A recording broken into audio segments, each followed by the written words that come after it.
જૂનાગઢના માંગરોળ તાલુકામાં ધોધમાર વરસાદથી વાહન વ્યવહારને અસર પહોંચી છે। કામનાથ મહાદેવ નજીક નોળી નદીમાં પૂર આવતા કોઝવે પર પાણી ફરી વળ્યા। કોઝવે પર વાહનોની અવરજવર બંધ કરાઈ। આ સ્થિતિની જાણકારી માટે માંગરોળ ધારાસભ્ય ભગવાનજી કરગટિયા સ્થળ પર પહોંચ્યા હતા।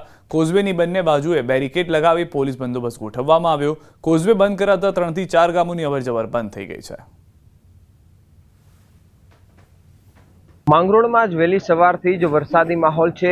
જ્યારે કામનાથ પાસેનો જે કોઝવે છે ત્યાં પાણી ભરાયા છે। ખાસ કરીને આપ જોઈ શકો છો કે આ કોઝવે પર પાણી ફરી વળ્યા છે અને જેને લઈને વાહન વ્યવહાર હાલ બંધ કરી દેવામાં આવ્યો છે। ચુસ્ત બંદોબસ્ત ગોઠવી દેવામાં આવ્યો છે। પોલીસના અહીં તૈનાત કરાઈ છે। બીજી તરફ આ સ્થિતિનો તાગ મેળવવા માંગરોળના ધારાસભ્ય પણ હાલ જે સ્થળ પર પહોંચ્યા છે। આપણી સાથે માંગરોળના ધારાસભ્ય ભગવાનજીભાઈ છે। ભગવાનજીભાઈ, શું કહેશો, કઈ રીતની સ્થિતિ અને ક્યારથી આ સ્થિતિનું નિર્માણ થયું? આજરોજ માંગરોળ તાલુકામાં સવારે 4 વાગ્યાથી વરસાદની શરૂઆત થઈ અને 2-3 કલાકની અંદર 4 થી 5 ઇંચ જેટલો વરસાદ પડી જતા માંગરોળથી માળિયા જતો રસ્તો કામનાથ મહાદેવના મંદિર પાસે જે બ્રિજ આવેલો છે એ બ્રિજ ઉપર ભારે વરસાદના હિસાબે પાણી ફરી વળતા રસ્તો બંધ કરવામાં આવેલો છે। માંગરોળ તાલુકાના લગભગ 4 થી 5 ગામ આ રસ્તો બંધ થતા અત્યારે વાહન વ્યવહાર અને અવરજવર માટે બંધ છે। સાંજ સુધીમાં પાણી ઓસરી જતા આ રસ્તો પાછો ચાલુ કરી દેવામાં આવશે। ખાસ કરીને માંગરોળના અન્ય તાલુકાઓમાં પણ વરસાદ છે, ગ્રામ્ય પંથકમાં ત્યાં કઈ રીતની હાલ સ્થિતિ છે?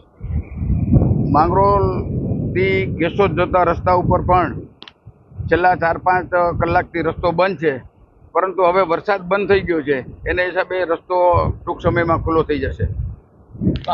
માંગરોળના ધારાસભ્ય કે જેમના દ્વારા કહેવામાં આવ્યું છે કે હાલ જે રીતે વરસાદે વિરામ લીધો છે અને સ્થિતિ છે તે હવે ટૂંક જ સમયમાં સામાન્ય થવા જઈ રહી છે। अमर बखाई, न्यूज़ 18 गुजराती, मांगरोळ।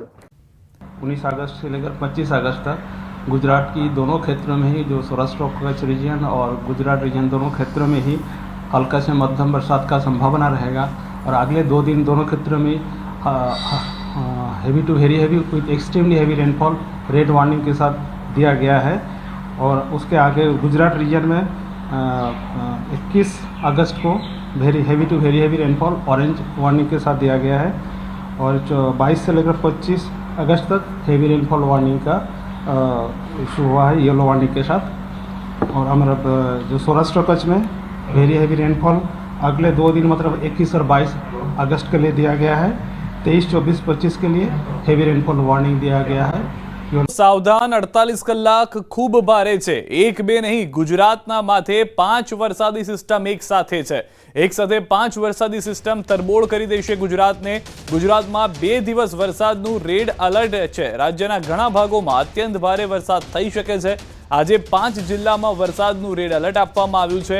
આજે નવસારી, વલસાડ, પોરબંદર, જૂનાગઢ, ગીર સોમનાથ, દમણ અને દાદરાનગર હવેલીમાં અત્યંત ભારે વરસાદની આગાહી કરવામાં આવી છે। તો ભરૂચ, સુરત, ડાંગ, તાપી, રાજકોટ, જામનગર, અમરેલી, ભાવનગર અને દ્વારકા જિલ્લામાં વરસાદનું ઓરેન્જ એલર્ટ છે, જ્યાં ભારેથી અત્યંત ભારે વરસાદ થઈ શકે છે। આવતીકાલે સુરત, નવસારી, વલસાડ ઉપરાંત દમણ અને દાદરાનગર હવેલીમાં રેડ એલર્ટ છે, જ્યારે પંચમહાલ, દાહોદ અને દક્ષિણ ગુજરાતના ભાગોમાં ઓરેન્જ એલર્ટ છે। તો ઉત્તર ગુજરાતના ભાગોમાં યલો એલર્ટ છે। માછીમારોને 5 દિવસ સુધી દરિયો ન ખેડવા તાકીદ કરાઈ છે। 45 થી 55 કિલોમીટરની ઝડપે પવન ફૂંકાઈ શકે છે। અમદાવાદમાં પણ આજે વીજળીના કડાકા ભડાકા સાથે મધ્યમથી ભારે વરસાદ થઈ શકે છે।